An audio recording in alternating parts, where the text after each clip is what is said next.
Jaya Radha Madhava Kunja Bihari.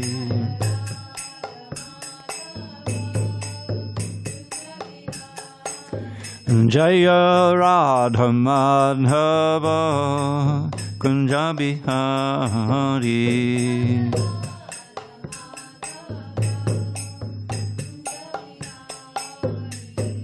Gopi Janavallabha Girivardhari.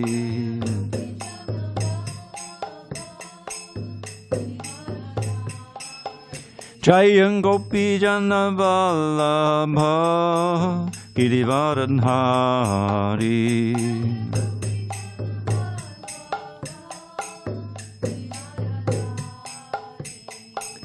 Yashodanandana Bhajana Ranjana. Yashodanandana Bhajana Ranjana. Yamunatira Vanachari. Yamunatira Vanachari.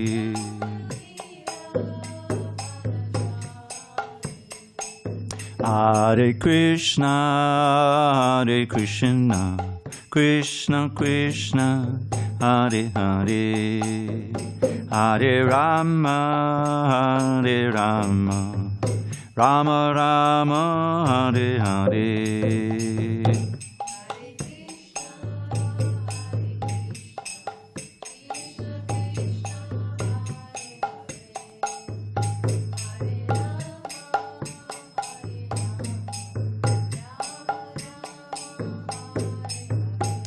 Hare Krishna, Hare Krishna, Krishna Krishna, Hare Hare, Hare Rama, Hare Rama, Rama Rama, Hare Hare.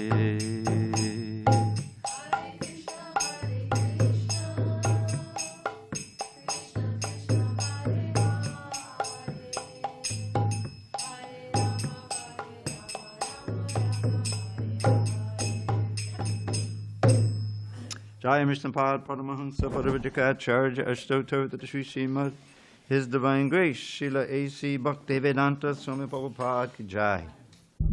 ISKCON BBT Founder Acharya Srila Prabhupada Ki Jai. Jai Om Vishnupad Paramahansa Paravajakacharya Ashtotar Sri Srimad, His Divine Grace, Srila Bhakti Siddhanta Saraswati Thakur Ki Jai. Ananda Koti Vaishnavinda Ki Jai. Namacharya Srila Haridas Thakur Ki Jai. Srimad Bhagavad Gita Ki Jai. Samaveda Bhaktivinoda Ki Jai. All glories to the assembled devotees. All glories to the assembled devotees. All glories to the assembled devotees. All glories to Shri Guru and Gauranga. Okay. All right. Let me give this guy. Om Namo Bhagavate Vasudevaya. Om Namo Bhagavate Vasudevaya. Om Namo Bhagavate Vasudevaya.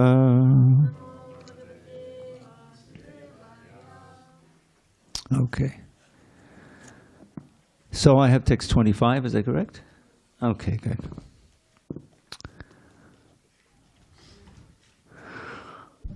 On this 8th day of June, 2026 in San Diego, we're reading from Srimad Bhagavad Gita as it is, translation and commentary by His Divine Grace, A.C. Bhaktivedanta Swami Prabhupada. We are in Chapter 3, Karma Yoga, text 25 on page 162. Sakta Karmani Abhidvangso Sakta Karmanya Vidvangso Yata Kurvanti Bharata Yata Kurvanti Bharata Kuryad Vidvangs tata saktash kuryat vidvang tata saktash chikeshu lokasangraham. Okay. Sakta karmanya vidvangso yata kurvanti bharata kuryat vidvang tata saktash chikeshu lokasangraham. Sakta karmanya vidvangso yata kurvanti bharata kuryat vidvang tata saktash chikeshu lokasangraham. Sakta karmanya vidvangso yata kurvanti bharata kuryat vidvang tata saktash chikeshu lokasangraham. Ishtadev.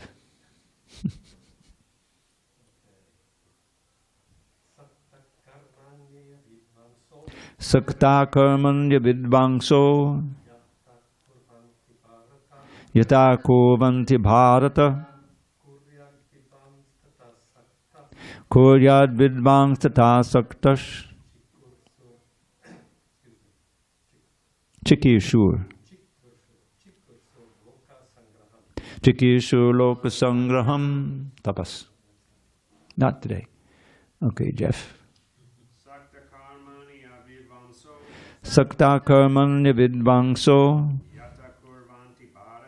yata kurvanti bharata kuryat vidvang tata saktash chikeshu lokasangraham. Prabhu, do you want to try? Haribol? Sakta karmanya vidvangso yata kurvanti bharata kuryat vidvang tata saktash chikeshu lokasangraham. Sakta karmanya vidvangso yata kurvanti bharata kuryat vidvang tata saktas chikeshu lokasangraham. Sakta karmanya vidvangso yata kurvanti bharata kuryat vidvang tata saktash chikeshu lokasangraham. Prabhu, can you see if we can close as many doors as possible between us and the kitchen? Thank you. And I'm assuring Chad is not there. He's in New York. They had the Rath Yatra yesterday, I think, no? I believe so. He's there, either there or in Indiana or in Vrindavan. I think that's when. Yeah. But he's not online. Okay. Okay. All we do. The word sakta, being attached, karmani, in prescribed duties, avidvangsaha, the ignorant, yata, as much as, kurvanti, they do, bharata, O descendant of Bharat. Kuryat, must do, vidvan, the learned, tata, thus, asaktaha, without attachment, chikirsuhu, desiring to lead, lokasangraham, the people in general. Translation. As the ignorant perform their duties with attachment to results, the learned may similarly act, but without attachment, for the sake of leading people on the right path. Purport. A person in Krishna consciousness and a person not in Krishna consciousness are differentiated by different desires. A Krishna conscious person does not do anything which is not conducive to development of Krishna consciousness. He may even act exactly like the ignorant person who is too much attached to material activities. But one is engaged in such activities for the satisfaction of his sense gratification, whereas the other is engaged for the satisfaction of Krishna. Therefore, the Krishna-conscious person is required to show the people how to act and how to engage the results of action for the purpose of Krishna consciousness. Om Jnana Timirandasya Jnanandjana Shalakaya Chakshur Unmidatam Mena Tasmai Shri Gurave Namaha. I was born in the darkest of ignorance, but my spiritual master Srila Prabhupada opened my eyes with the torchlight of knowledge. I offer my humble obeisance unto him and all members of Sri Parampara, the disciplic succession. So this is the same theme as we read earlier in text 21. Whatever action a great man performs, common men follow, and whatever standards he sets by exemplary acts, all the world pursues. So this illustrates the mood of a Krishna conscious or Vedic government or society, in which, as we learn in the 5th chapter, Vidya Vinaya Sampane Brahmane Behastiti, that a real Brahman, one with the vision, Krishna conscious vision, sees a certain equality in all living entities. He sees that they're all spirit souls, part and parcel of Krishna, and therefore they're divine in the most basic sense. But they're in varying states of illusion or bondage. The animals are in less bondage than the trees. Say the trees are just practically unconscious. You know, they're sitting there for many years, and the animals are also highly covered over, and they're just thinking, you know, where is food, where is sex, where is safety, where is sleep, you know, like that. But they're living entities like we are. And a real Krishna conscious person will do nothing to hurt them, and if they're, you know, he can protect them from harm, and try to give them a little connection to Krishna, a little prasadam for the dog. I'm sure there's many, you know. Of course, we're not supposed to have dogs at home, but if you do, then you give them prasadam. And cows, of course, cow protection is so important. So there's a certain you know, way in which you see yourself in relation to all of the living beings, and seeing the spirit in, you know, living entities as, you know, they're equal in the most basic sense. They're atmas, and we're also atmas. The difference is in the mind and in the body. You know, there's obviously a difference, but the responsibility here that someone who's in knowledge has to show by example and try to teach for the benefit of people in general. That's the theme here. That's a theme of the verse we just read. As the ignorant perform their duties with attachment to results, the learned may similarly act, but without attachment, for the sake of leading people on the right path. So that's a theme in Krishna consciousness, and it's kind of central. Again, I'm going to return to this wonderful verse by Prahlad Maharaj in his prayers to Lord Nrsingadev. He's saying, first he says, Naivod Vijay Padaduratya Vaitaranyas Tadveya Gayana Mahamata Magnachitta Shochaitato Vimukachetasa Indriyata Maya Sukhaya Badamudbhato Vimudan. So he's saying to Lord Nrsingadev, my dear Lord, I'm not at all disturbed. I am completely at peace. You're here, you know, you've just killed my father, there's no danger. And I know that at any time I can sing your glories and dive into an ocean of bliss just by doing that. So what do I have a problem for? But then the third line, he says, I am lamenting. Why are you lamenting? You should be in Brahman, you know. No, he's lamenting because he's a Vaishnava. Shote vimukachetasa. You know, every word is important. Vimukachetasa means having turned their consciousness away from you for the sake of the senses. Indriyata maya sukhaya, for the illusory happiness of sense gratification. You know, surrounded by ignorant people in the conditioned world. Maya sukhaya bottom, they're bearing a great burden of trying to always please the senses. And the other side is to try to always avoid the suffering that's inevitable in the material world. So he's lamenting for them. In other words, this is the epitome of this wonderful phrase, pada dukkha dukhi. Who can tell me what that means? Tapas, you must have heard that one before. Go ahead. Yes, this is the definition of what we call in English empathy.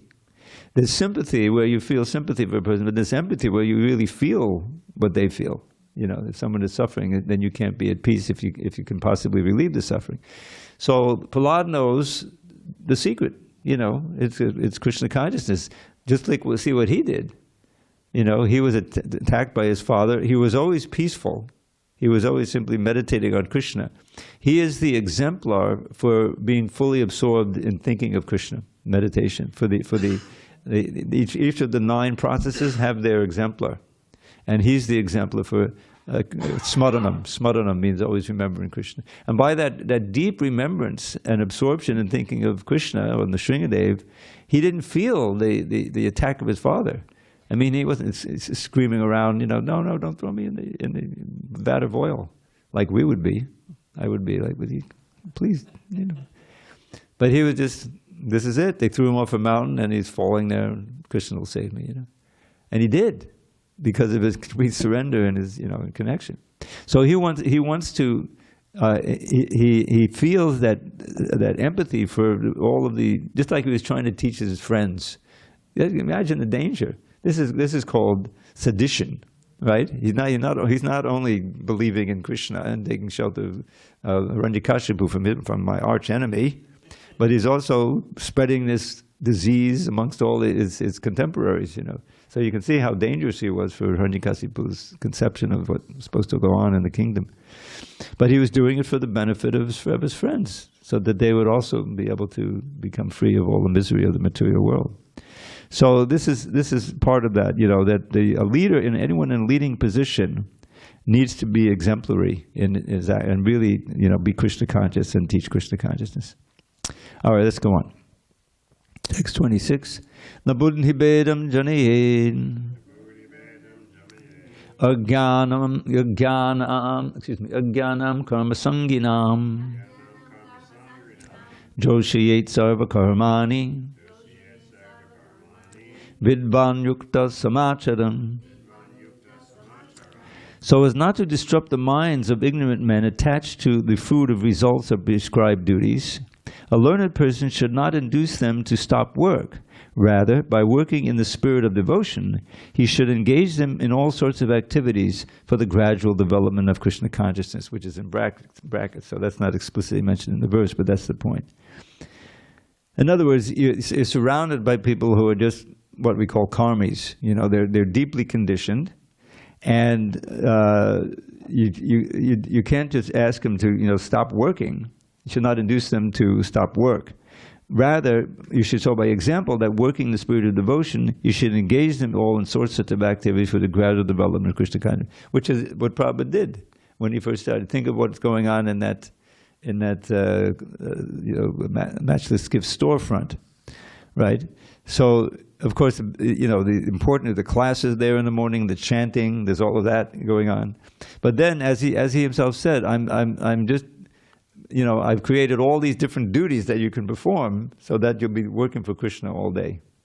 And you know, when I joined, I had duties to perform in the morning. As you may know, there was a business that Prabhupada authorized called Spiritual Sky Incense, which actually was quite important at one point because it gave the householders a chance to, you know, be able to rent an apartment. And remember that the whole thing was starting in the midst of the hippie era, so there were all these head shops and people were burning incense and these and that.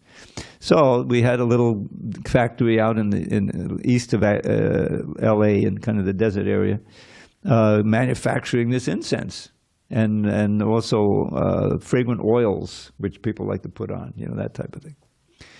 So when I joined in '73, that was a branch of that business was there going on in New York. It was centered in LA. I think all the stuff was manufactured there, but they shipped it out. And my job was filling smaller bottles from a bigger bottle of the fragrant oils, you know, in the morning.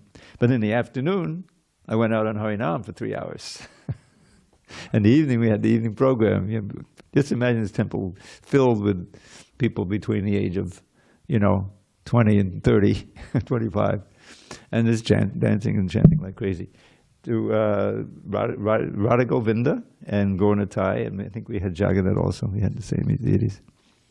So in other words, it says, don't induce them to stop acting.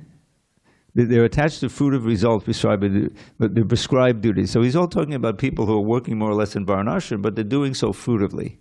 Fruitively. The real goal of Varnashram is ultimately Krishna consciousness. Because without the ashram, just to be nicely engaged materially is not going to get you anywhere. So that ashram part has to be the brahmachari and house, grihastha ashram, sannyas, all the things where you're actually becoming more and more renounced. So they're supposed to work together, not just nicely organized materially. So let's read the purport. Vedaischa sarva ahameva vedya. That is the end of all Vedic rituals. Vedaischa sarva ahameva vedya. By all the Vedas I am to be known. This is one line from the famous verse 15:15, where Krishna says, I am in the hearts of all, and from become knowledge, remembrance, forgetfulness. I am the compiler of the Vedanta, and I am I am to be known by all the Vedas. The Vedas are meant to lead to me.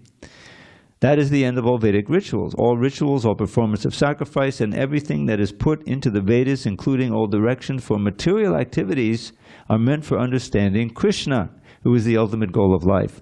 But because the conditioned souls do not know anything beyond sense gratification, they study the Vedas to that end.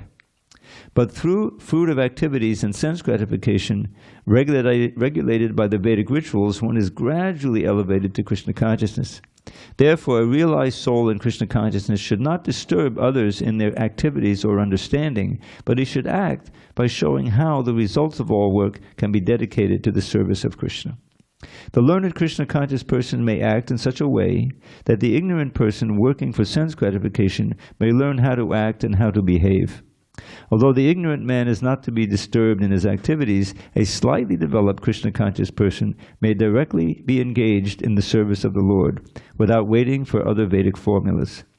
For the fortunate man, there is no need to follow the Vedic rituals, because by direct Krishna consciousness, one can have all the results one would otherwise derive from following one's prescribed duties.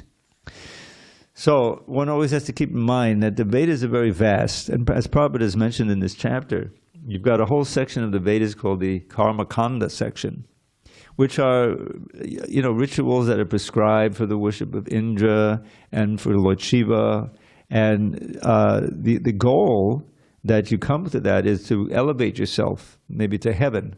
That's why Krishna said in this, not here. I'm sorry, I think it's it's chapter 9 in text 20. He's describing how those worship me indirectly. That's what Krishna is talking about here. Better to worship Krishna indirectly, that's not to worship at all. So text 20 is the Trividyamam Somapambuddha. The Trividya means the three Vedas, the Sama, Rig, and Atharva, I think, which have all of these prescriptions for rituals by which you can become elevated and go to heaven, to Indraloka. So he's saying in text 20, page 401, those who study the Vedas and drink the Soma juice, seeking the heavenly planets, worship me indirectly. Purified of sin-free actions, they take birth on the pious heavenly planet of Indra, where they enjoy godly delights. But then he kind of throws a cold water on the idea in the next verse. Te tam bhuktva swarga lokam vishalam, chine punye marja lokam vishanti. Which means, I'll just read the English. Because, chapter 9, this is chapter 9, which is essential verse. It's ultimately, just about bhakti yoga. So he's saying, those who worship the demigods only for sense gratification are not very intelligent.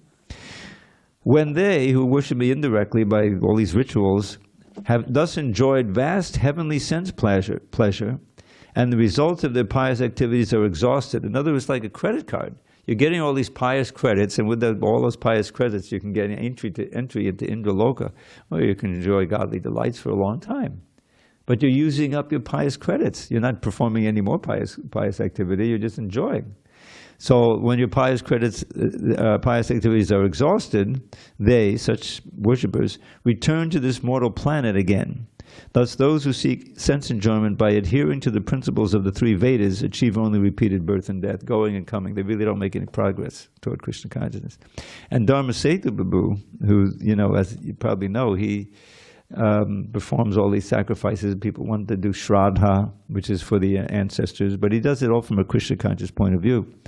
But he said in his readings for that service that he does, it's not in Prabhupada's books, that when people fall down from heaven, you know, their pious credit is, then how do they come down?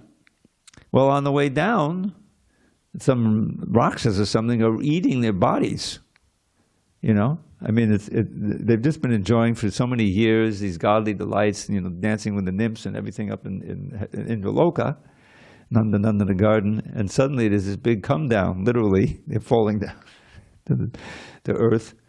And their bodies are being devoured, and they come down, and I thought there's also the way they come down through the rain, but somehow, you know, they enter into grain, and the grain is eaten by a man, and the man then, you know, has sex with his wife, and you enter into the womb again, and you're starting. It's not very glorious. It's certainly not very blissful, you know, kind of scary. So this is what's so great about Krishna consciousness, is that, I mean, does anyone here really want to go to heaven? Be honest. You want to dance, you go dancing with the nymphs in Indraloka for 10,000 years? Be honest. No. You have to fall down, and your body will be eaten by the Rakshasas. So Krishna discourages it here in the 3rd chapter, and he discourages it even more in the 9th chapter. I mean, we're sitting here in New Govardhan, and what is the main lesson of the Govardhan Leela? You don't have to worship Indra. You don't have to worship the demigods. Nanda Maharaj was being, you know, a very responsible king of the coward community. They got to get the rain, and Indra's in control of the rain, so they've been worshiping him for years, you know. But Indra, Krishna, with some effort, discouraged that and said, no, you just perform this nice circumambulation of the hill, and you worship the cows and the Brahmins, you know, and that will satisfy me so much. And so his father said, okay, we'll have this night, but let us just have this. We'll do this, you know, just to make insurance. We'll worship Indra with this paraphernalia. He said, no. Krishna says, Father, use the same paraphernalia we're going to use for Indra for worshiping Govardhan Hill. Meanwhile, Indra is, I don't know how he's listening in on all this. He's becoming more and more infuriated, and more covered, you know. And he said, "Oh, that foolish boy! They took, you know, they took the advice that I'll show them, you know." And he's going to show them by drowning everybody. You know, he completely went overboard. This is Indra. He goes overboard, and then he has to suffer for it. You see, it's a theme in his life. So, of course, but Krishna, you know, solved everything by lifting the hill and protecting everyone. So anyway, this is the point, is that you don't have to worry about the demigods. The demigods are also Krishna's servants, but they're attached. They're you know, Indra, I mean, there's a reason why he has eyes on his body. If you don't know the story, I'll tell it to you later. But all the demigods, it's sakama bhakti. It's with desire. They're serving, for sure, important service, but they all have a certain desire for position and everything like that. So we don't want that. We want nishkama karma, naishkarmya, all of our activity to be devoid of personal desire for sense gratification. Then why do it? What are we motivated by? Not sense gratification. Oh, because Krishna wants it, to please him. He wants us to chant Hare Krishna, so we'll do it. He wants us to dress a certain way, clean, the whole thing. And therefore, if you really take that up, and you feel a certain pleasure in that, in Krishna's pleasure, that's why the chanting is so blissful, because Krishna is very happy to see that you're chanting, and that you're trying to be Krishna conscious, you're trying to hear him, and he rewards you with a little dollop of bliss, you know, a little nectar, and which obviates, which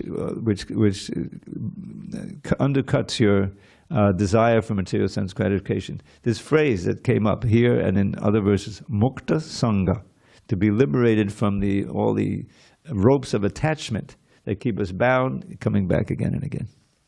Okay, that was text 26, right? What are the things that eat the body? What are they called? Rakshasas. What are those? They're demons who are man-eaters, cannibals. Rakshasa. Yeah. I have a question. Yes, I but thought just your soul goes up. your soul. How can your body fall down afterwards? No, you have a body in heaven. It may be a finer body, but it's still a material body. You don't get it. This is not the spiritual world. This is the material heavens. We have there's a big distinction there. There's higher planets there where life is much longer. There's all of this facility for But your body was cremated here, and so just your soul. Your soul went, but you didn't. You got to have another body. When the body's cremated, but you have. And if you're not going back to Godhead, then you're going to get another material body somewhere in the material world. And now if you've got a lot of credits, by pious activity, then you can go to one of the higher planets in heavens. You live a long time. It's a much higher material standard. But still it's material. So he's saying that you may go to Indraloka, but when your pious credits are used up, that you earned here by worship, material worship, then you have to come down here. He doesn't describe that scene, but that's what Dharma Setu said is in one Purana or another. It's not a nice fall. You don't come down in a nice parachute or something. But I thought you got your other body when you were born of something else. I'm sorry? I thought you got your other body when you were born. Well, you enter into a womb. Like if you had a mother here.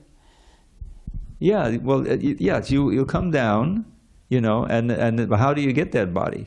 So here he's saying that so the body is destroyed, and the soul, so you die, but the soul is still alive, and when it comes down in the rain enters the ground, and it comes up in the wheat, say, or something,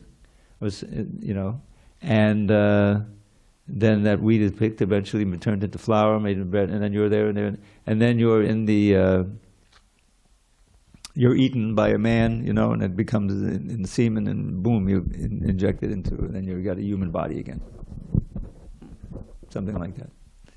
I mean, it's a complicated process, but until we're situated in our spiritual body, which is eternal, then we're going to get a series of material bodies, either higher or lower, So that's what's going on. The point is that don't aspire to go to heaven. We don't want to go to heaven. It's another trick of Maya. We don't need to go to heaven. We want to go Loka Vrindavan. All right, I did 26, right? All right, 27. Prakate kriyamanani gunai karmani sarvashaha ahankara vimudhatma kartaham itimanyate. So just to let you know, this is one of the most quoted verses from this chapter. The spirit soul, bewildered by the influence of false ego, thinks himself the doer of activities which are in actuality carried out by the three modes of material nature. Purport: two persons, one in Krishna consciousness and the other in material consciousness, working on the same level, may appear to be working on the same platform, but there is a wide gulf of difference in their respective positions. The person in material consciousness is convinced by the false ego that he is the doer of everything. He does not know that the mechanism of the body is produced by the material nature, which works under the supervision of the Supreme Lord. The materialistic person has no knowledge that ultimately he is under the control of Krishna. The person in false ego takes all credit for doing everything independently, and that is the symptom of his nescience, or ignorance. He does not know that this gross and subtle body is the creation of material nature, under the order of the Supreme Personality of Godhead, and as such, his bodily and mental activities should be engaged in the service of Krishna, in Krishna consciousness.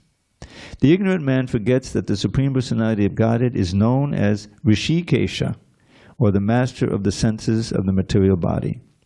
For due to his long misuse of the senses in sense gratification, he is factually bewildered by the false ego, which makes him forget his eternal relationship with Krishna. So this is a very important verse.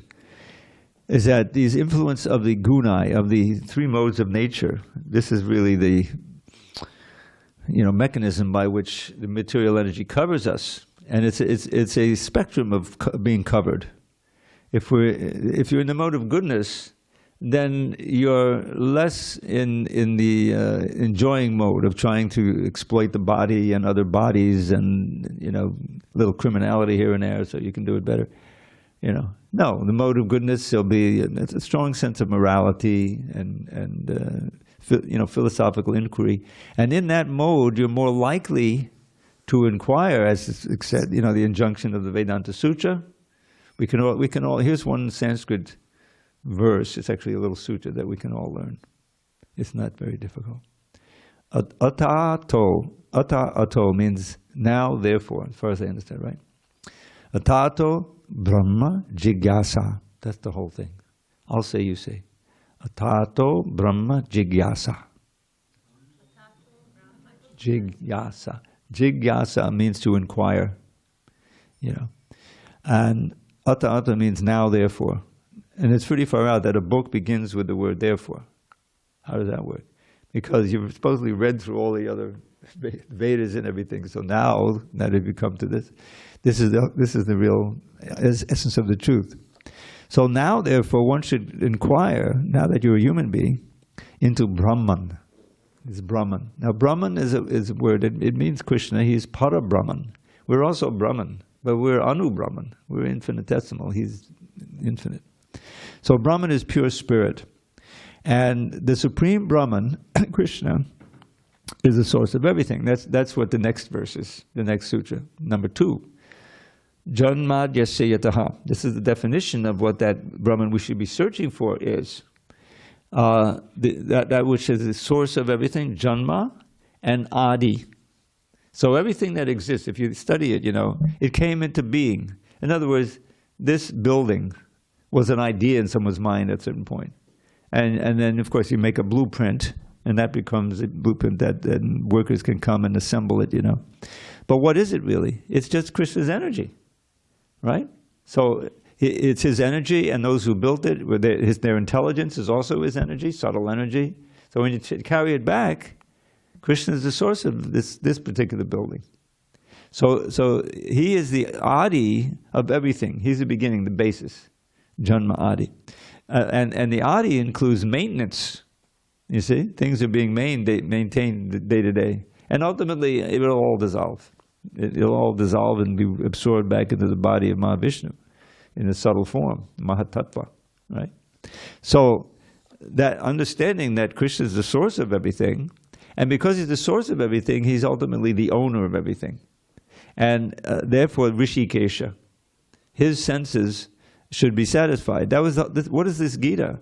It's Krishna's convincing Arjuna that he should give up his own personal desires to see his beloved guru and his beloved grandfather and all the other beloveds that he has, relatives on the other side, friends, that he can't imagine killing them. In fact, it's one of the most amazing lines in this Bhagavad Gita is where Arjuna says, and there are all the sons of Dhritarashtra, and if they're killed, I can't even imagine living without them. What? They tried to kill you in various ways. This famous house of lac and the poison and all these things.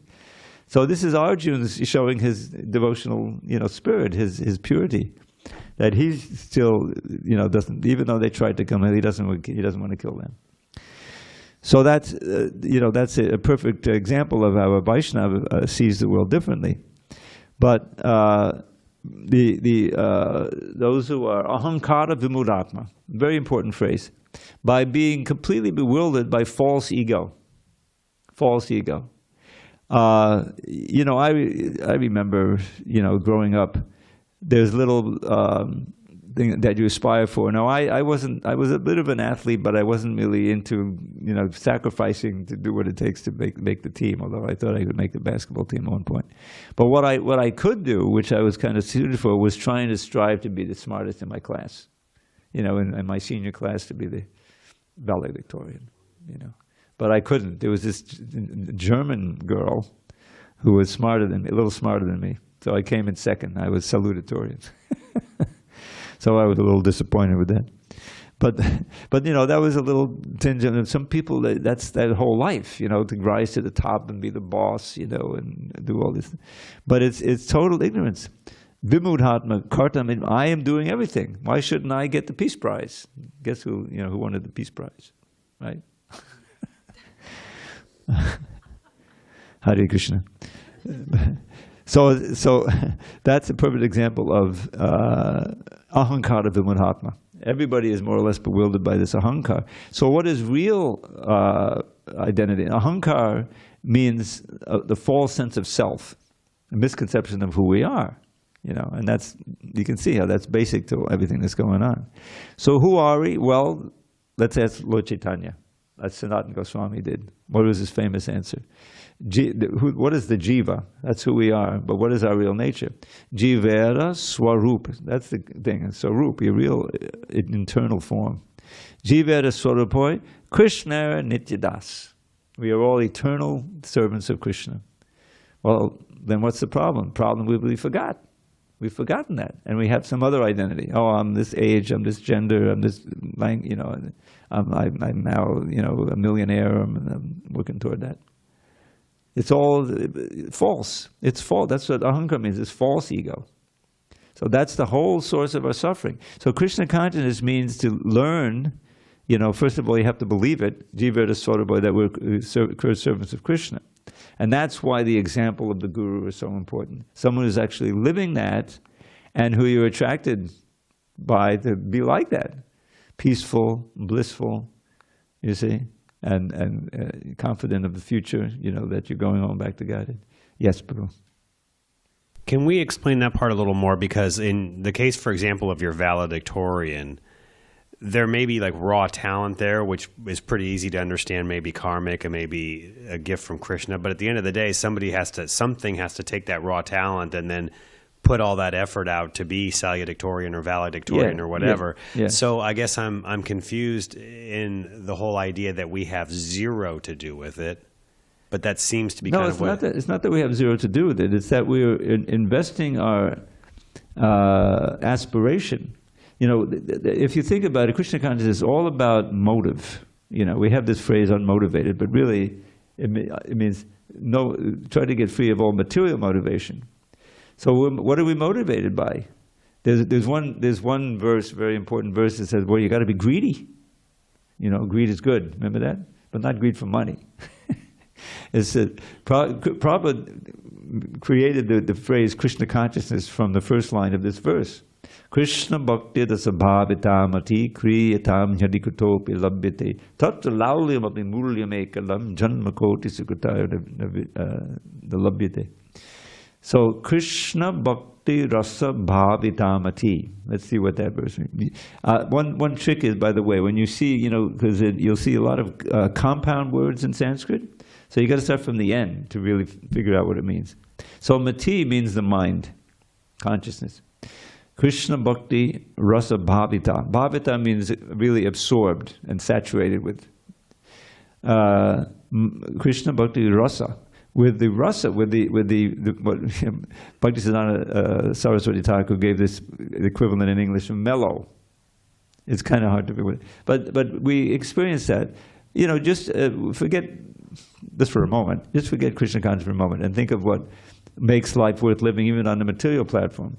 Well, some pleasure of a relationship.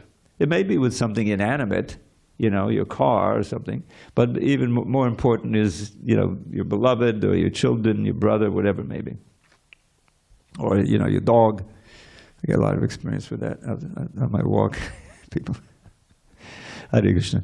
So that rasa is really the goal of the whole thing. That to live at moment to moment in your life in the relationship of love and you know, glorification and everything, relationship with the Krishna, which is always available, and it doesn't die. These other rasas, you know, you love your dog dies. You love your wife dies, or you die. You know, in other words, it has to come to an end. So real pleasure is meant to be endless and ever increasing. We don't have that conception, but that's what we're promised. You know, is that so that pleasure has to be on the spiritual platform, because that's our endless identity. Jivera Sodapo Krishnera Nityadas. This is Lord Chaitanya's first answer to Sanatana Goswami. I don't know who I am. People think I'm a great scholar, but if I don't know who I am, what's the use, you know? So who am I and why am I suffering? So he's saying that Krishna Bhaktadasa Bhavatamati, the mind fully absorbed in the pleasure of the relationship with Krishna. That, if you can find it, buy it. You know, if you can find it in the marketplace, you should buy it, you know. What's the price? You got to have the price. Mulyam. So what's it? The mulyam is laulyam. You know, it's very poetic. Laulyam is greed. You have to develop the desire for it, and then you'll do the things to get it, and refrain from doing the things that are preventing you from getting it. So and it's so important to realize this is our natural state. It's unnatural to be imprisoned in a material body like this. This is a fallen state. But by acting and using our facilities that we have here to stay connected to Krishna, we can more and more live in that natural state of taking pleasure and giving pleasure to Krishna. And one of the ways that Krishna delights the most is when you give others Krishna consciousness. He says it at the end of the book, that those who are my best devotees are those who are trying to give Krishna consciousness to others. So relishing in ourselves by the process of devotional service, and by that, you know, what are these book distributors? You know, honestly, I never could really make it as a book distributor. I would go out once a week on Saturday, you know, into Manhattan. I'd go on the subway, make a few announcements, you know, and collect maybe $10, you know, and give out some magazines. Then I would get up at 42nd Street and go into the library and spend a few hours reading Prabhupada's books. That's what it was. But those who, you know, surrendered to it and could really develop it, they're selling the books by their own personality. In other words, when they see someone here who has a certain peacefulness and a certain joy and knowledge, you know, and they care about you, obviously, they're trying to help you, then that's attractive to a certain number of people, and they're ready, you know, to risk $1.50 or whatever it is, or $3 for the book. So that's the great value, you know, invaluable quality of a pure devotee like Srila Prabhupada. He's not only giving the knowledge, giving the mantra, giving the prasadam, but he's giving himself. He's giving himself as an example. And to show that even in this elderly stage, you know, not in good health, is, you know, 10,000 miles from home, he's still in a very peaceful and joyful condition because he's seeing people take up Krishna consciousness. So that's you know, this is the illusion of prakriti kriyamanani. Bewildered by the influence of false ego, think that we're doing everything, that it's all resting on me, when actually our very body, our mind, everything we have is given by Krishna. You know. And if we actually use it to connect to Krishna, in the morning we're reading the glorification of glorification. This is the first part of the 10th canto. You know, you can maybe tune in on some of the classes we've been. And it's really a wonderful thing, because here's Parikshit Maharaj, and you know he made this mistake, you know, uncharacteristic, by insulting the meditating Shamika Rishi. And then Shamika's son heard about it, and he had been trained in Brahminical austerity, so he had some tejas, you know, but he didn't have much discrimination. Here's this wonderful king, you know, of the whole world, a great Vaishnav, but because he insulted my father, I'm going to, you know, kill him.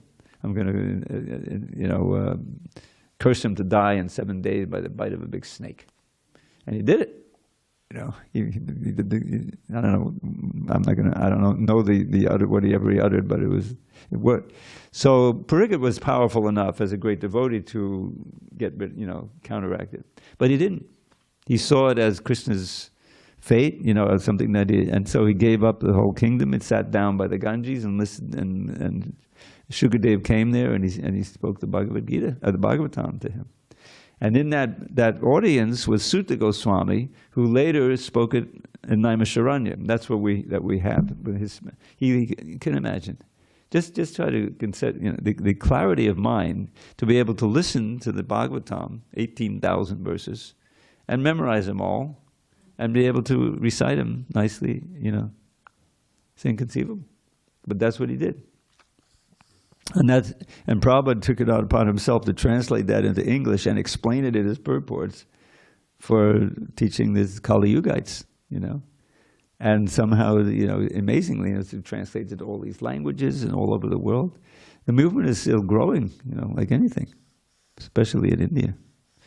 So this, you know, we don't want to be ahankara vimuhatma, be fooled by the false ego. We want to act in our real ego is our service to Krishna, under the guidance of the Guru and the Sadhus and the Shastra. All right, one more. Tattva vittu mahabaho gunakarma vibhagayoho gunagunesha vartanta iti madva nasajjate. So this is a tattvavit. We're going to hear this word in text 34, one of the most important verses in this chapter. The importance of, no, maybe I have the wrong chapter. Anyway. Tattvavit, one who is in knowledge of the absolute truth, O mighty armed one, does not engage himself in the senses and sense gratification, knowing well the differences between work and devotion and work for fruitive results. Purport, the knower of the absolute truth is convinced of his awkward position in material association. He knows that he is part and parcel of the Supreme Personality of Godhead, Krishna, and that his position should not be in the material creation. He knows his real identity as part and parcel of the Supreme, who is eternal bliss and knowledge, and he realizes that somehow or other he is entrapped in the material conception of life. In his pure state of existence, he is meant to dovetail his activities in devotional service to the Supreme Personality of Godhead, Krishna. He therefore engages himself in the activities of Krishna consciousness and becomes naturally unattached to the activities of the material senses, which are all circumstantial and temporary. He knows that his material condition of life is under the supreme control of the Lord. Consequently, he is not disturbed by all kinds of material reactions, which he considers to be the mercy of the Lord. According to Srimad Bhagavatam, one who knows the absolute truth in three different features, namely Brahman, Paramatma, and the Supreme Personality of Godhead, is called Tattvavit, for he knows also his own factual position in relationship with the Supreme. So we want to become Tattvavit. That's why we're studying Bhagavad Gita. All right, a few poems for dessert. Hare Krishna. Paneshri asked me to teach some poems to the kids, you know, as part of the summer camp. So I spent an hour and a half selecting some. So here's one that you've heard before, probably. Udadi katamudadi tutabangam nabidadadikidinora sadangam yubadi vidaya tutamadanatatangam panamatihamanatatikitadangam. Sureshwar, he likes the very sound of it. Doesn't know what it means, actually, but his flute. Now, this is actually the last part of the verse is an encouragement to bow down to the Lord, which at first when I did the poem I left out, so you may not know it. His flute emanates entrancing sounds for the girls whose love for him abound, bow down to the cloud complexion Lord who's dancing upon the Kalindi shore. What's not to like? Okay. Okay. Any requests? We're running out of time. All right. Here's an old favorite. I used to chant this with, what was his name again? Sukhi Bhakta. Remember Sukhi Bhakta? So here's it. Mandala Svajolasitam Hanumanganate Mangala Mangala Chachandanam Bande. When you hear that, the poetry of it. So this word Indindita is a word for bees. Who knew? You know, it sounds a little bit like the bees buzzing around. So upon his chest is manifest the mark of goddess Shri, that's the goddess of fortune. And there to rest the best of reeds, a temple for the bees, who worship him by singing hymns that limn his loving play. Limn, L-I-M-N, means to describe. That limn his loving play, while Sri Hari most gleefully acclaims the way they pray. For Braja's love-mad milkmaids and for all the Brahmins' wives, Shri Krishna is the ultimate good fortune in their lives. His sandal paste anointed limbs be dim the full moon's glow unto the lotus feet of Shri Hari. I bow down low. And now we better hurry to get ready for the kirtan. All glory to Srila Prabhupada. Thank you very much. And tomorrow, Taco Tuesday.